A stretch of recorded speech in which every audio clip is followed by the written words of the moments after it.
Well, hello and welcome to another episode of More Perfect Marketing. It's David Baer here, and today I am thrilled to dig into a topic that I think I know a little bit about, but I don't know a ton. Thankfully, our guest expert does. So let me set some context for this.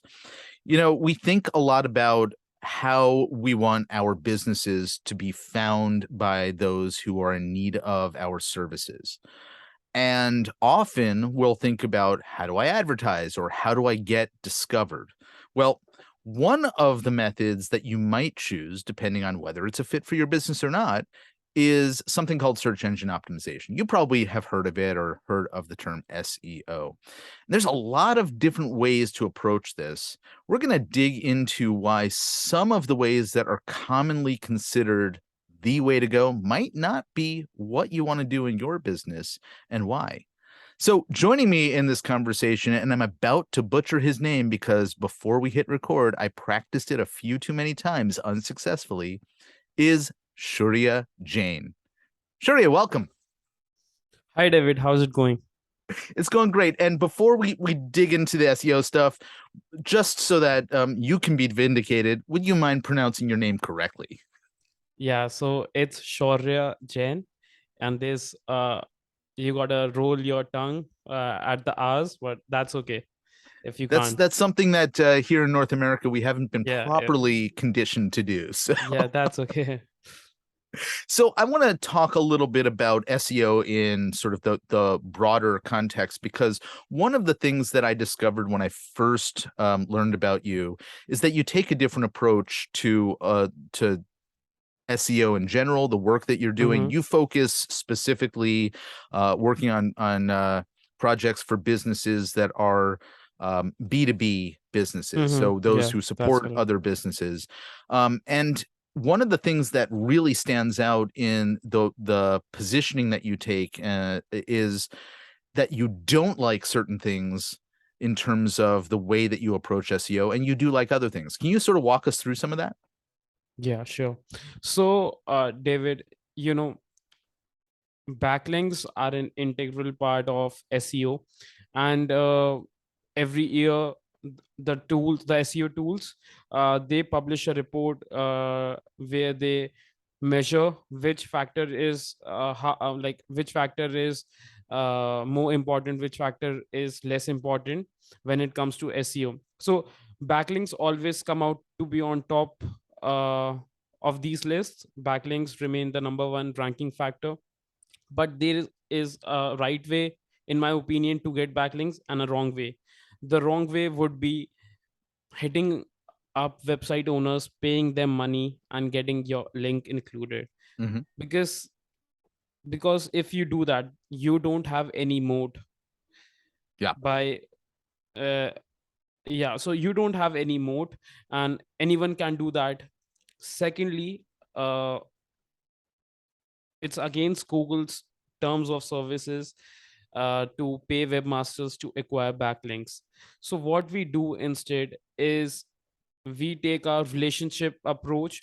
We build relationship with website owners in advance.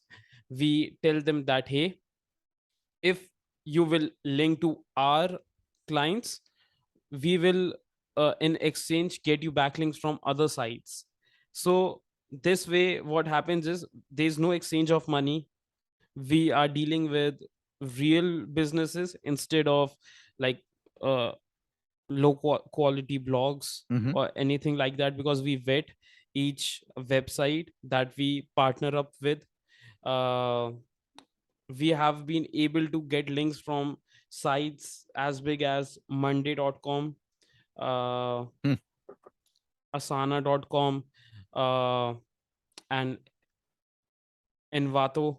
It's a pretty big digital asset marketplace. Yeah. So we usually help clients get links from such websites. And even if like someone wants to do it on their own, they can do it.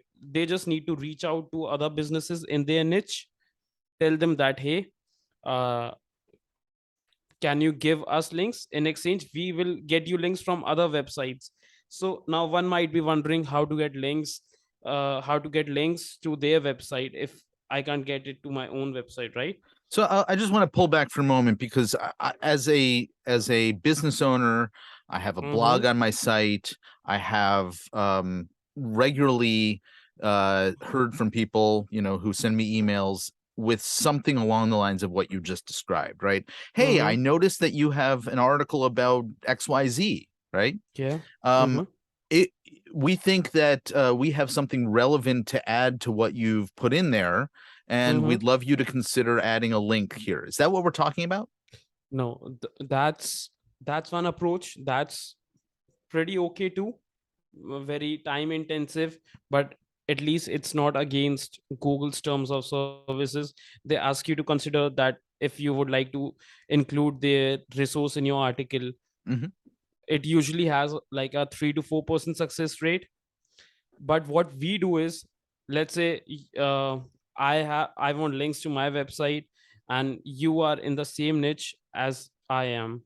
So I would reach out to you. I would say, hey David, can you link to my website? In exchange, I would get you a link from some other website. So that's gonna help your SEO Yeah. as well, right? So how you gonna do that? You will guest post on someone's website. So uh I don't know if you are familiar with guest posting, but Yeah. it's basically pitching someone, and pitching someone that, hey, can I write an article for your website? And if they say yes, you write a great article for their audience. Now what we here is that we include 3 to 4 links to our partner websites, Hmm. who are in return giving us a backlink, so we can get like 4 links out of just one guest post. So ultimately, it sounds like you're creating. You said to begin with relationship here. So Mm-hmm. when you then do guest posts on other websites, are you furthering that relationship? Is it like a one-off guest post, or are you trying to continue to add additional guest posts and add further useful, valuable content for that site's audience as well? Definitely, like if it's a good website and they uh, pull in decent traffic from Google search, we definitely try to further the relationship, because if like we have put in so much effort to start a relationship, we should be like, uh probably this is the wrong word, like, but milk it properly. Hmm. Yeah. So we definitely do more than one guest post on one site.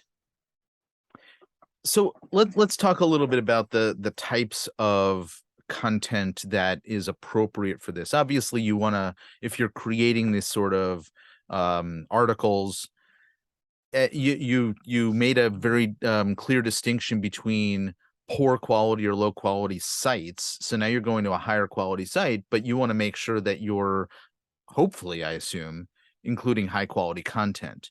So what is the Mhm. type of stuff that you are proposing that you would be adding to somebody's site that would make them happy to say, yeah, sure, no problem? Mhm. So like when you are pitching someone, it's always better not to like uh have the article written already, because they might not find it to be a good fit for their website. Hmm. You just pitch some topics, and you say that, hey, these are the topics that I thought your audience would uh, enjoy. Yeah. But if not, you could tell me that what kind of topics you are open to. I am an expert in this and this, so anything related to this would be in my wheelhouse. So when they reply that, hey, they either choose from one of the 3 topics you pitch, or they say, hey, we are looking to get an article about this topic, you start working on that. Now uh, since we have to add value to their audience, uh, what we and to their website as well.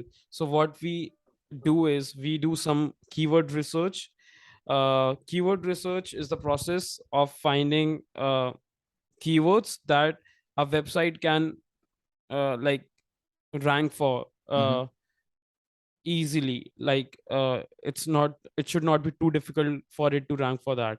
So we'll see if we can rank for any keyword, uh, and then we search for that keyword and see the top 10 results for that keyword, and we see like what kind of articles are there, what angle are there, uh, like what kind of angle they are targeting. So Hmm. let's say um, the keyword that you finalize on is baking tips. So you see that the top 10 results mostly are like listicles. Hmm. So what you could do is you should always be like try to create something better or create something different. It should not be just like another article that looks like the rest of them. So if you are looking to do something different, you can, if they all are listicles, you could probably do a how to guide, like beginner's guide to baking. If you are doing like if you're trying to improve upon what's already ranking on the first page, what you could do is you could come up with a bigger and better article, more tips than uh, every other article that's out there, or probably include real experts, uh, uh, people from MasterChef who have appeared on MasterChef to give it a different angle, take their opinion, take their insight into that. Of course, it's gonna take more work, Yeah. but that's what you got to do to stand out. So let me understand what you're describing here, because not only are you trying to create the backlink for the end client, the one that you're trying to get their uh, SEO improved, but you're Mm-hmm. also trying to maximize the power of the SEO within the articles that you're creating on these other Mm-hmm. sites. Exactly. Yeah. And so explain just for the layperson what the benefit of that is versus just any old link from a blog post. Yeah. That's a good question, David. I would say when like only 9% of the pages on the internet get any sort of traffic. This is according to a report by Hrefs. It's Hmm. a pretty famous SEO tool. So only 9% of the pages on the internet get any traffic. You should strive to be one of those 9% pages, because if you can get traffic where you have links, where you have included your links, you get referral traffic. When Google sees that, hey, like these people are clicking on their link, checking their website out, that's like a positive signal to Google that this website is worth ranking better, because they are doing something right. People are checking out their website, they are getting links from all these high traffic pages. Hmm. Plus at the end, like uh you want to give back to the person who allowed you to guest post, right? So there's that as well. If Yeah. they start receiving more traffic to their website, even they would benefit from that. Makes a lot of sense. It sounds to me like what you're doing ultimately is also quite labor intensive, but That's true. it's adding a ton of value to all the parties involved. Mm-hmm. So I'm guessing that the average business is not likely to venture into this space, which is why professional SEO experts like you and your agency have the ability to sort of guide somebody through this process and then deliver it as a service. Exactly, yeah. So I want to learn a little bit more about how you got into this in the first place, because your website shares a really interesting story about your background, your fascination with Japan and the Japanese language, and then also your interest in marketing. Why don't you sort of talk a little bit about how you got into this in the first place? So I would say, I I'm from India. The most of the families over here, they don't make a ton of money, but like, I had the privilege of being exposed to the internet from an early age. So like, most of the people in SEO, I assume, we all start with how to make money online. Mm-hmm. That's the first thing. Then you get a list that, hey, you could do SEO, you could do content writing, you could make videos on YouTube. So somehow that's how I stumbled upon SEO. Then I got lucky, that my father had a website, so I started doing some SEO on that, started seeing some good results for his website. So I started freelancing, and slowly and steadily I built up my business from there. Excellent. And at this point, you're now focused on certain types of businesses. You focus in business to business space, Mm-hmm. and sort of looking through some of the case studies that you have on your site. There's certain types of businesses that, at least in those case studies, you focus on. What is of most interest to you in terms of the types of projects that you like to work on? So we our best and ideal customers are usually software companies uh, that are already investing in content marketing, Hmm. because with, like, if you have got the content, content is like, the rocket, backlinks are like the rocket fuel. So you gotta have the content first, uh, and then you need to have links to make it rank on Google. So those are the projects that we really enjoy working on, helping B2B businesses rank their bottom of the funnel pages, so that they can get some quick wins.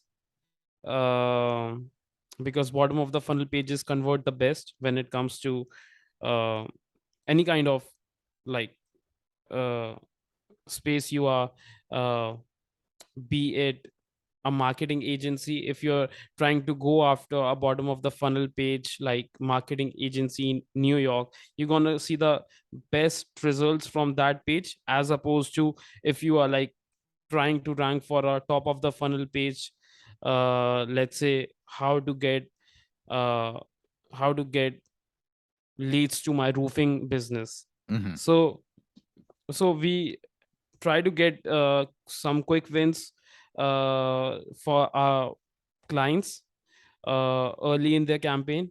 And yeah, so that's basically how it goes.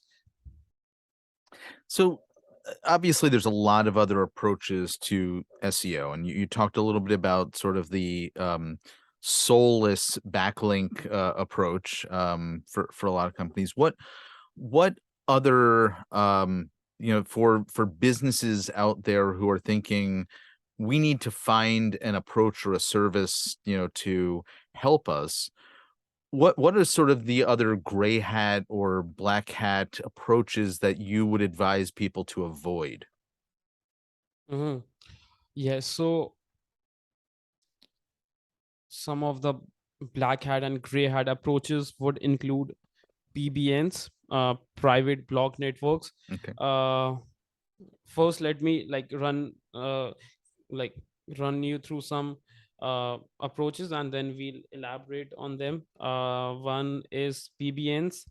Secondly is like all these auto generated links via software. So you must have seen these offered on Fiverr, like, Okay. I'm gonna build you 1,000 links for just $5. These kind of services still exist, and people still fall prey to them. New business owners who don't have a lot of marketing budget, but they Mhm. have heard that backlinks are important, so they fall prey to this. Then what are other kind of gray hat approaches are there to backlinks? uh Let me think. Well, let's just start with those two because I think they're both ones that I've heard about. And if you can maybe talk a little bit, we'll talk about how they work in a moment, but about why these approaches are problematic. All right. So, I mean, Google is the most it's the smartest artificial intelligence uh, software in the entire world. uh, there was just a news a couple of weeks ago that one of their internal software that they created, it might have gone sentient. I don't know if you heard about it, but like No. one of their software engineers, he said that the program that we created has gone sentient. I mean, it has. Oh, I think I did hear about this, and then the guy either got fired or he resigned Yeah, right yeah, yeah, after yeah, that. yeah, Yes. exactly.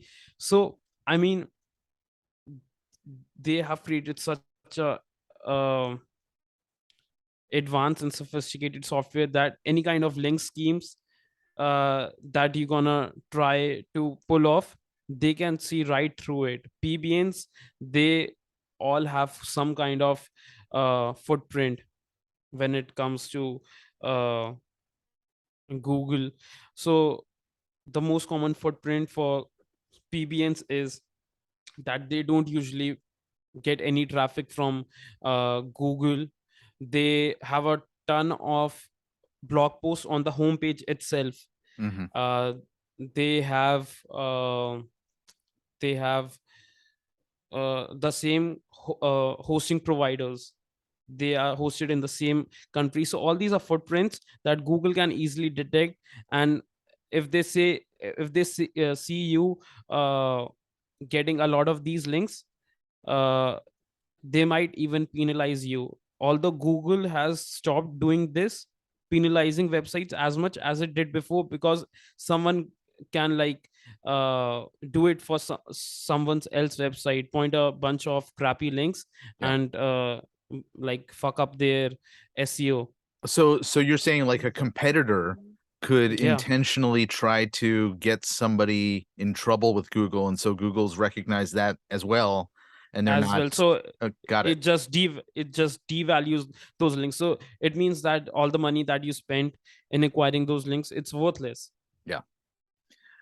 Okay. So we know sort of the things to avoid.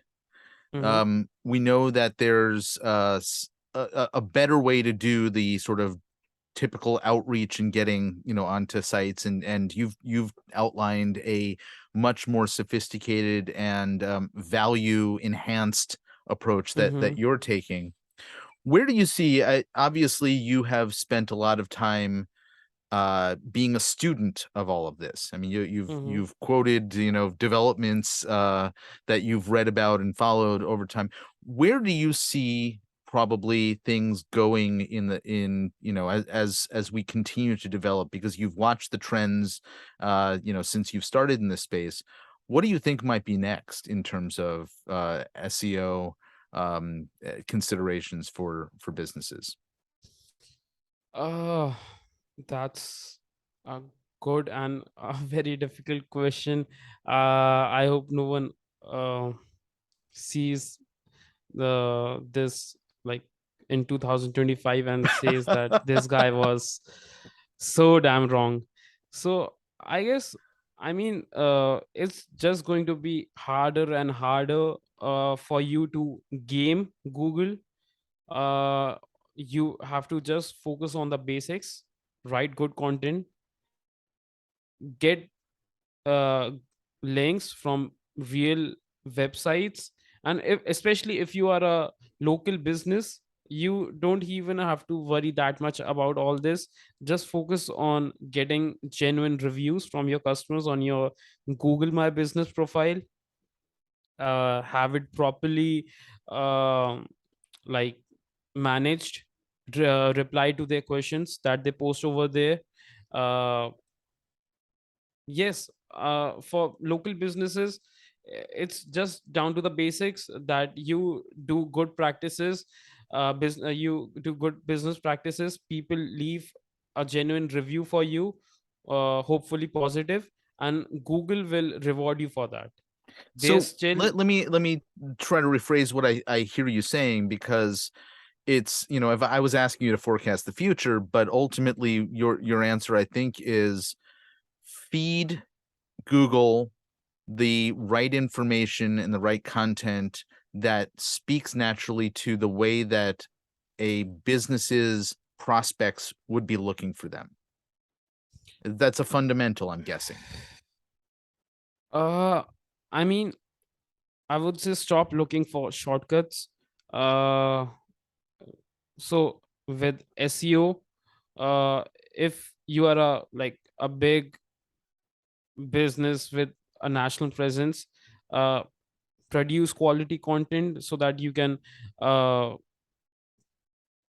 get visitors from all around the country, and stand out from the crowd. So it's basically, it comes down to serving the people, serving potential Yeah. customers, doing the best you can, because you can't really, because I've seen it over the last few years, it has just become harder and harder to game it. So it all comes down to like having the right marketing strategy, and the the right foundation of like good business practices. Yeah, I love it. I think that we've gotten a really clear sense of your approach, the ethical perspective that you take Hmm. compared to, so many other SEO approaches that exist out there. For businesses that are in the B2B space that you serve, who might be interested in learning more about you and the services you provide, where can they find out more about you? So they can visit our website called samuraimarketers.com. They can have a look around, see how we exactly do things, the kind of work we have already done, the results we have gotten for our clients. And if they want to see my brain farts, they can go over to my Twitter handle. It's uh, ISEM specialist. David would, of course, include it in the show notes. Yep. uh, so yeah, those are two places I'm most active on. Perfect. So samuraimarketers.com, and then we'll leave a link to ISEM Specialist, Yeah, which is over on Twitter as well. Shaurya, thank you so very much for hanging out with me. This has been fascinating dive into an area in marketing that I know a little bit about, but now I know a little bit more. So I really appreciate you making the time to share with us. I appreciate you having me on the podcast and giving me the opportunity to like serve your audience. Indeed. Well, folks, this has been another episode of More Perfect Marketing. If you learned something and you want to share it with somebody you know, please do pass along this episode to them. And if you have some feedback for us, well, we certainly appreciate if you'd leave us a review over at Apple Podcasts. Until next time, I'm David Baer, and this is More Perfect Marketing. We'll see you again soon. Bye-bye.